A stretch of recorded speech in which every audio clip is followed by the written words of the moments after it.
Majority y'abasumba yafuuka business. Nkubiriza abantu si mu Kenya mukanene mu Uganda muno mwaffe. Tunuulira nnyo omusumba gy'ogenze mu kanisa okusaba. Bintu ki byayogera? Bigambo ki byakozesa? Bubonero ki bwakozesa? Ayogera atya? Munoonyereze. N'abasumba ennaku zino okwonooneka ak'obuntu kabaggwamu. Diini ejja luvannyuma. Abasumba ffe tusinga okukyayisa abantu obulokole, oba abanaddiini ffe tusinga okukyayisa abantu diini, abakulembeze b'amadiini. Ensonga eno especially ku ffe abalokole, embeera y'okuba nti amakanisa agameruse obutatadde nga tegaliiko okulondoolwa wa we gaava. Omusumba n'atandika obuweereza nga tamanyiddwa wa gye yava. Nze ndabye abasumba bangi ng'omutunuulira bw'oti n'omulaba nga talimu embala y'obwakatonda. Abamu abatandika obuweereza atandika ng'ekigendererwa kye kufuna ssente, taba na kigendererwa kulembera abantu mu nzikiriza oba mu ddiini, aba n'ekigendererwa ky'okufuna ssente. Kkiriza oba gaana ajja kukola byonna ddategemuzi zonna okusobolayo okufuna ssente. Bye byotuwulira bye tulaba abantu oli n'atuuka okutta kubanga agenda batta ng'alina bye yabakozesa. Amanya nze Nabbi Muyingo Moses Bright, kanisa Godizing Tower y'Ensumba. Ensangi zino ekireese okubanga empisa zisiiwuuka, toyina wogenda kusanga mpisa we zitandika, oba kaŋŋambe nti toyina wogenda kusanga kasooli nga tonnaba mujja ku nnimiro. Kasooli yenna talikeera ku makya n'omusanga mu bbanga. W'osanga kasooli manya nti alina ennimiro kwe yalimirwa, alina omuntu eyamusimba oba yakasuka ensigo ya kasooli n'egenda ng'emeruka. Empisa zonna eziri mu bantu ziva mu maka. Okuva amaka lwe gaayonooneka n'empisa zaayonooneka. Ekyo kakibeere mu basumba, katukitwale nti kakibeere mu banaddiini, kakibeere mu nsi ng'abantu. Empisa kasita zaava mu maka. Kasita twatandika kubeera n'abazadde ng'omuzadde afuluma ku makya n'omuzadde n'afuluma ku makya, abaana ne basiiba ewaka bokka. Kasita twatandika kubeera n'embeera egamba nti omwana asomera mu kisulo, n'ava mu kisulo nga n'atuuka bw'ati ewaka ne bamugamba weeteketeke enkya ogenda wa jjajja mu kyalo, nga ne jjajja mu kyalo gy'agenda nga jjajja mukadde, n'otalivayizinga omwana wo ebbanga ly'amaze ku ssomero biki by'abadde akoze. Awo empisa we zaatandika okwonooneka. Empisa abantu balimo zeekwasa mu makanisa. Ffe abasumba oba banaddiini twayambibwangako nnyo upbringing. Era kyova olaba n'abasumba ennaku zino okwonooneka ak'obuntu kabaggwamu. Diini ejja luvannyuma. Kyova olaba omuntu abeera ne kye bayita, omuntu asobola kukyusa ebirala byonna. Manya asobola kukyusa eddiini, osobola kukyusa omukyala, naye tosobola kukyusa kikaakyo. Bw'oba nga wazaalibwa ng'oli Muganda nga weddira Nvuma, tosobola kukula n'otukesa n'ogamba nti nze kati syeddira Nvuma. Ekitegeeza nti upbringing kasita yayonooneka, manya nti n'empisa zaayonooneka. Abaana baffe abazadde n'oyambala ennyambala embi mu maaso g'omwana wo, ekitaaliwo, omwana n'akula ng'akimanyi nti okunama si buzibu. Kubanga gwe ng'omuzadde, fedda tetwalabanga ne bazadde baffe bataata baasiibanga mu makanzu, naye saawa zino bataata ab'omu maka omusanga nga n'ekkanzu agyeyazika. Kiki kyentegeeza? Nti bataata nnaku zino okusiiba ewaka asiiba mu ppule. Bamaama edda baabeeranga n'amagomesi oba engoye ezo ezi-traditional ezaalinga empanvu, naye ennaku zino bamaama ewaka asiibanga ali mu kagoye bw'akayisaamu empewo. Ekyo kyokka ekireetedde empisa okwonooneka ensangi zino kiviira ddala ku upbringing. Kasita upbringing yayonooneka, ne tubeera ne ba single parents single mother, single father, omwana nakulanga alina kyalakinga. Kyova olaba nti ne bw'aba alokose, ne bw'aba agambye nti ndi musiraamu, tasobola kubikola byonna eddiini kyemusaba kubanga tabirina kye bayita mu musaayi. Omuntu ensonyi okutya okukola ebintu takiina mu musaayi. Edda kyali tekyetaagisa muntu kuba n'eddiini kutya okukunama, kyali kyetaagisa omuntu kuba n'empisa kutya okukunama. Edda kyali tekyetaagisa nnyo omuntu kuba n'eddiini kutya okubba. Naye ennaku zino ekintu bwe kityo abantu balowooza nti ddiini eno etuyambako, etupushinga ku kirala, naye upbringing kyekizibu ekisinga obukulu. Ekyabasumba okutulugunya endiga okyogerako ki, kubanga twalabye akakiiko k'eddembe ly'obuntu kavuddeyo ne kagamba nti abasumba kati be bamu ku abo abasinga okubanga batulugunya ate abantu.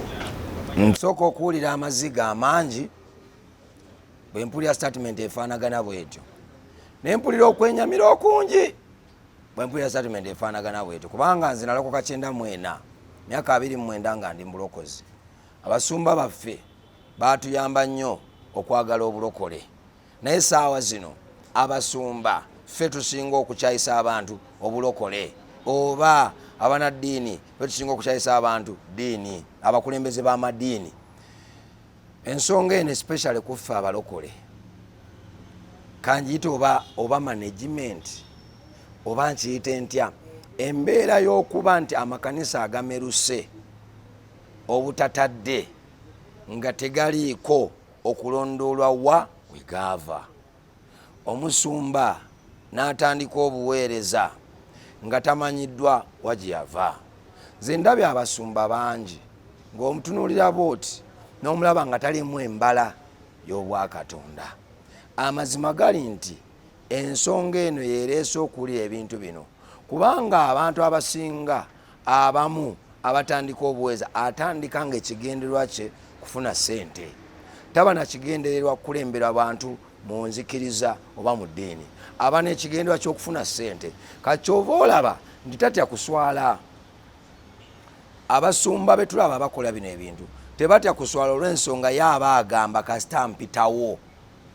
Taba musumba lwakuba nti aba yeeyita omusumba, kale katukikkirize nti omusumba, naye olw'okuba nti ye aba atandise nekiki kyeŋŋambye nti yatandika kanisa, yagenda awantu n'alaba waawali abantu awatali bantu. Tumanyi n'abasumba bagamba noonya awantu awatali kanisa ennyingi, wemba nseetinga awo mbeere awo nga ndi w'amaanyi. Kitegeeza nti ekigendererwa kye si kulyoya mu myoyo wabula kufunamu ssente. Kakati ekintu kino kasita kijja oba kibeera mu bwongo bw'omusumba oyo, kkiriza oba gaana ajja kukola byonna dda tegemuzi zonna okusobolayo okufuna ssente. Bye byotuwulira bye tulaba abantu oli n'atuuka okutta abantu, kubanga agenda batta ng'alina bye yabakozesa ng'atya okukola gundi okuzza omuzigo. Kati n'ateekawo embeera eyo yeereese embeera gye tulabamu, naye tusaba Katonda atusaasire.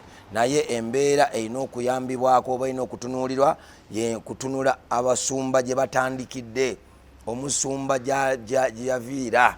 Njaganya ekintu ekyo, omusumba gye yazokokera.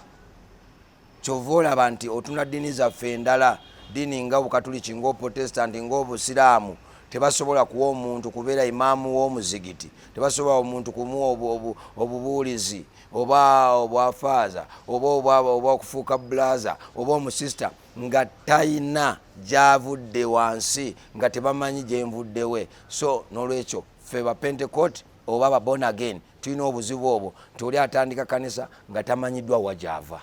So kati tugambe obusumba oba kati yafuuka business? Majority y'abasumba yafuuka business.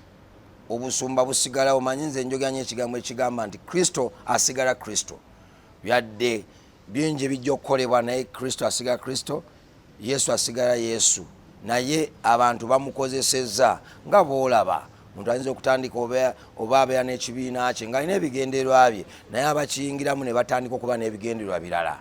Oli n'atandika ekibiina ng'alina ebigendererwa birala, naye wekifuuka eky'amaanyi oli n'aba n'ebigendererwa bye. Kati n'omubulokozi bwe kiri nti Kristo yajja okulokola omuntu kakati abantu abamu ne bakiraba nti okuyita mu kweyita Yesu ndi mwana wa Yesu oba nze nkutwala abantu mu ggulu kijja kumuyambako okutuukiriza ebigendererwa bye.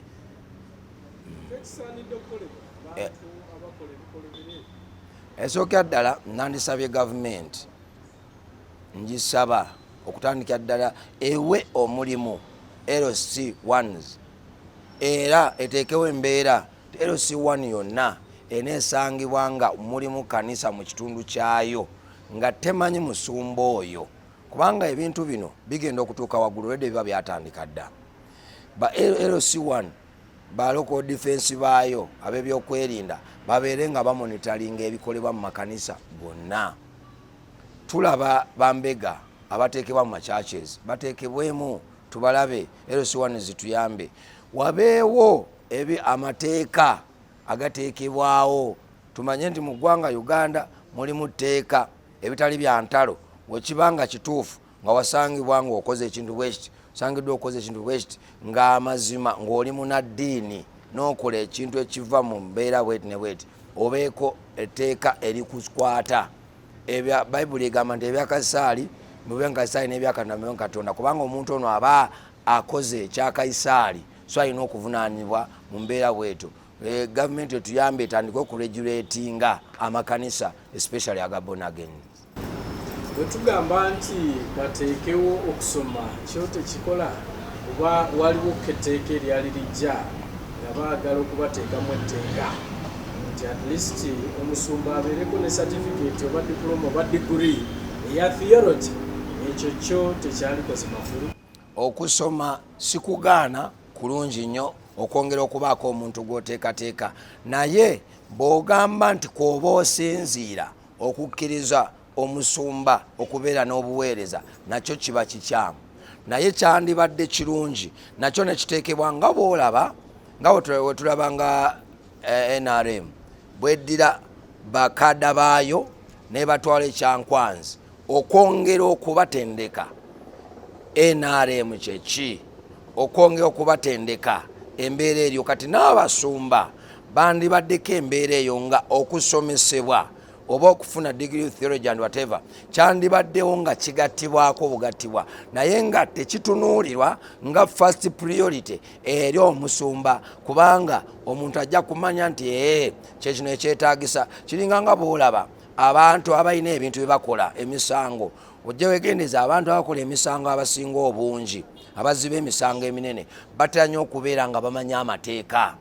Era omutunula n'ogenda mu kooti n'omuwulira nga asimba ebibuuzo naye ng'amanya omusango yagukola, kati baba batendeke bulungi. Kati kino kiyinza okuyamba omuntu oli n'agaya ekyetaaga okusoma n'agenda n'afuna baluwa, n'afuna certificate, n'afuna degree ye mu theology, n'atandika ekanisa nga waabuuzibwa wonna agamba nze already nina theology na degree mu bya ddiini. Kati ekyo kireme okutunuulirwa nga first priority, naye kitunuulirwe nga addition, okugattibwako mu bintu bino nti omuntu ono agende nga ayongerwe okuteekateekebwa oluvannyuma. Kuba ne Bayibuli eyogera nti Dawudi yafukibwako amafuta. Bw'amala okufukibwako amafuta nga Samwiri amufuseeko amafuta, n'addayo mu nsiko n'ayongera okutrainingibwa, n'ayongera okuyuza amalubu, n'ayongera okukola ki, okuyuza empologoma. That means it was another training. Kakati omuntu ono waba mufukeko amafuta yeetaaga that training, naye ereme okubeera nga kyekisanyizo ekisooka. Njala twogera musumba ono e Kenya gwe bakazuula emirambo kumpi egiri mu 14. Gwe oyinza kwogera ki ku kikolwa ekyo ekyamusumba munno agamba nti okutuuka amangu eri Kristo nti balina okusiiba ensiiba eyo batuusa n'okufa? Nga kiri kyenjogedde nti abantu bangi abeerimbika mu mbeera mu linnya ly'ekisumba, nga bw'olaba abantu abamu oli bw'aba agenda emagere ewa Bobi Wine ayambala t-shirt ya Nuupu ne bw'aba wa NRM, oli bw'aba ayagala kugenda mu State House ne bw'aba mu ndaye alimu olwa FDC lungi oba olwa DP lungi oba olwa Nuupu lungi ateekako t-shirt eya yero oba saati eya yero.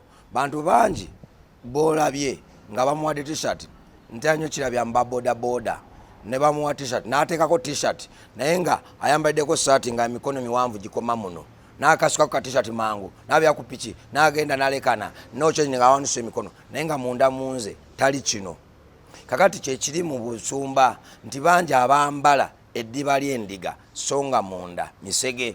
Kati omusumba the so-called musumba sijja muyita musumba, omwami ono eyeeyita omusumba kubanga omusumba yenna tosobola kubanga oyina omutima bwe tesookera ddala omusumba oba n'ekisa tokkirizibwa kutta. Kakati ate akaboneka okutta kakujja mu busumba. Abasirikale tubalaba bulungi, omusirikale abyevinga bubi bamujja mu busirikale. Kati nange sobola groupinga omusajja ono okumuyita omusumba.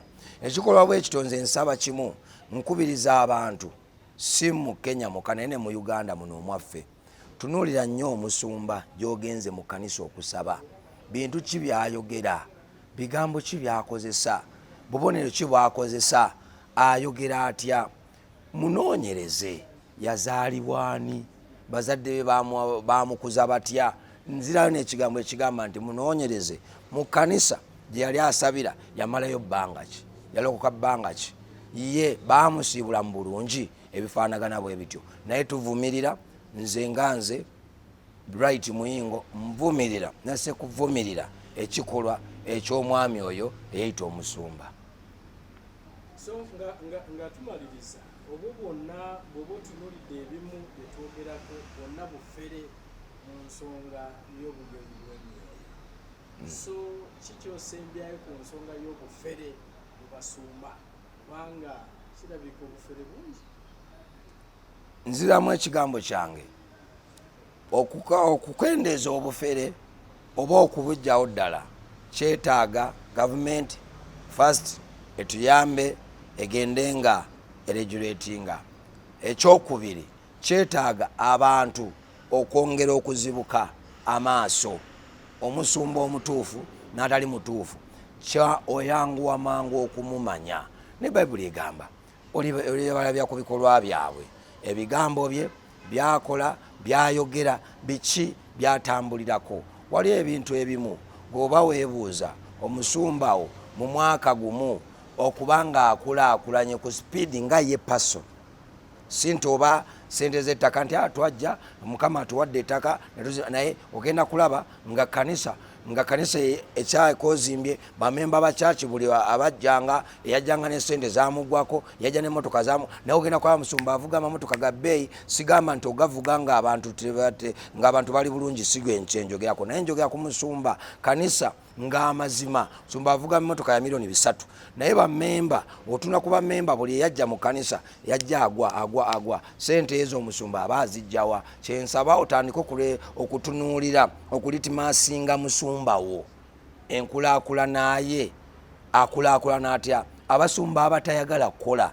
omusumbawo akulazeeko emirimu gy'alina kubanga n'abasumba tulina okukola, tulina okubeera n'ennimiro, tulina okubeera ne bizinesi naye emirimu egyo gy'alina yagijjawa. Nakyo kikulu kubanga njagamba kino ayanguwe mangu okujja mu ndiga sente nyingi agenda asetting up a business. So n'olwekyo gwe ng'omuntu kikakaatikako okulondoola mpola omusumbawo kijja tuyambako okukendeeza obufere mu basumba.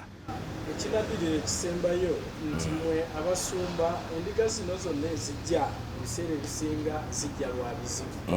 Abamu bwavu, abamu kusoomoozebwa okwenjawulo okuba kubatuuseeko. Nkulaakulana ki oba nteekateeka ki mwenga abalyo by'emyoyo ze mulina eri endiga zino ku kigambo ky'enkulaakulana? Nze neeyogerako nga nze Nabbi Muyingo Moses Bright wa Godizing Tower. Bamemba bange bamanyi mbasumbidde emyaka kati tugenda mu 14. Ekisookera ddala tuyige okusomesa abantu obwongo. Tulina obuzibu tusomesa nnyo Bayibuli yokka ne tuba mu Bayibuli n'oba mu Bayibuli n'oba mu Bayibuli ate n'osomesa abantu n'obasiriwaza n'obasiriwaza. Abantu balina okukola. Omuntu n'asaba ku Mande ku Lwokubiri ku Lwokusatu ku Lwokuna ku Lwokutaano ku Lwomukaga ku Sande n'omusabisa najja mu morning service n'ava mu saa 2 n'akoma mu lunch hour kuva ku saa 7 n'omuta saa 9 ate n'akomawo mu evening service. Ebintu ebyo nga abasumba njogyanga na Bright wamu n'abasumba bendi nabo mu kibiina kyaffe kyetutambula nakyo tusomesebwa nnyo ffe ne tusomesa n'abantu nti abantu tubawo obudde ne banoonya Katonda obutono. Omuntu asabeko naawe ku makya ku 11 mpaka 12 mute agende anoonye sente musomese tubateekateeka ffe nga nze na Bright wali ebintu byenkoze mu kyaki nteekateeka abaana mbakozeemu SACCOs ezibayambye nga bo ne beeyamba n'obategeerera n'otuna omwana ng'amazima olaba nga yajja nga ali desperate n'omugamba kusinziira ku mbeera eno bweti ewammwe wa n'agamba ewaffe jindi n'omubuuza maama wo gyali nti gyali ne mukwate kubo ne mugenda mu bazadde era abazadde abamu njogera ku lwange nsaba n'abasumba banange ekibanga bakipinga bakipiikinge n'ogenda n'ogera n'omuzadde ng'omuzadde ali mu kyalo ng'asobola kulabirira bintu bya mwana we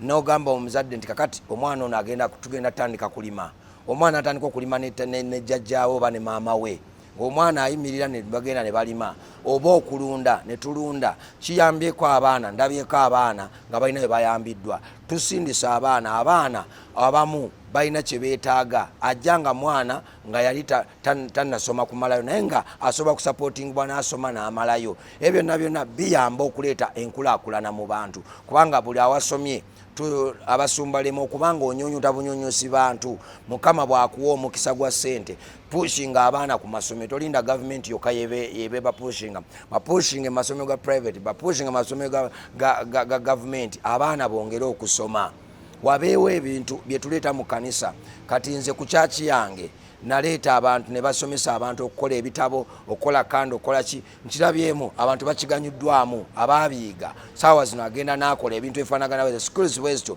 tuzireete mu makanisa tuleme okubanga buli kiseera tuyita abantu tubayita okubasabira busabizi tubayite nga babeeko ebintu bye bayiga bigenda bayambako okulaakulana physically economically. Bubaka ki bw'olina eri abantu ku nteekateeka za gavumenti ez'enkulaakulana? Enteekateeka za gavumenti era ekirungi okoonya ekigambo nti ez'enkulaakulana kigambo kikulu nnyo zinandisabye abantu especially abantu ba wansi butagatta ebintu by'obufuzi n'enteekateeka za gavumenti ku byenkulaakulana. Gavumenti weeba ereese ekintu kyonna nga kikutwala mu maaso totunuulira kala gy'oyambala oba oyambala blue oba green oba red oba ki ekintu kyonna kyanirize nga kigenda kuyamba gwe. Tulabyeko bantu bangi nga kitaawe yali wa DP nga leero wa NRM. Tulabyeko bantu bangi nga kitaawe yava ne President Museveni mu nsiko nga saawa zino wanuupu. So ekitegeeza nti ebintu by'ebibiina oba ebintu by'ebufuzi bisobola okukyuka naye gwe bintu bibakuleetedde obikozeeko ki? Nkubiriza buli munnayuganda yenna ensonga ekwatagana ne programu za gavumenti giwagire ate giteekeko ku nnyo omutima giyige soma.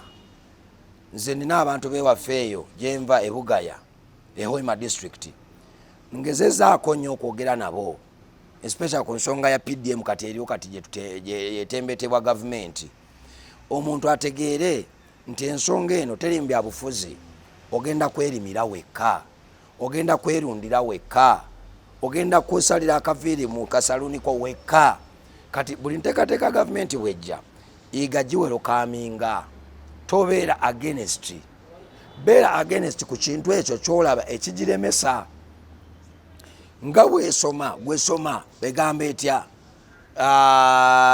parish development model emyoga gigamba gitya kati beera against ku kiri ekitali mu nteekateeka yaakyo naye tobeera against ku nteekateeka y'okulaakulana kubanga all and all bw'ogigaana bw'ogiremesa wali ali waggulu yaganda giganyulwamu ate nga si ye jaja gipiikinga agikozeseemu ebirala asige nga agenda nnyo mu maaso waggulu ate nga gwobonaabona n'abaana bo nga babonaabona.